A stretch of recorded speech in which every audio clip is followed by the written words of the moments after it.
பக்தா, ஒரு நிமிடம் இந்த வீடியோவை தள்ளிவிடாதே. யார் இந்த முருகன்?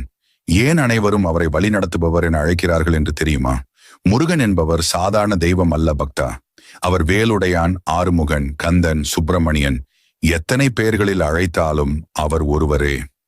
அவரது கையில் உள்ள வேல்தான் அறியாமையையும் அஞ்ஞானத்தையும் கிழித்து நம்மை ஞானத்தின் பாதைக்கு அழைத்துச் செல்கிறது. நீங்கள் வாழ்க்கையில் சந்திக்கிற கஷ்டங்கள், அது உங்களின் பாவங்களாலோ உங்கள் கர்மத்தாலோ இருக்கலாம். ஆனால் அந்த வலி, அந்த துன்பம் எல்லாம் நீங்கும்படி காப்பாற்றுபவர் முருகன்தான். அவர் உன் தோளில் கை வைத்தால் உனது மனக்கவலை, குடும்ப சிக்கல், ஆரோக்கிய பிரச்சனை அனைத்தும் கரைந்து போகும். பக்தா, முருகனை உண்மையாக அழைத்துப்பாரு. உன் இதயத்திலிருந்து ஓம் முருகா என கூப்பிடு.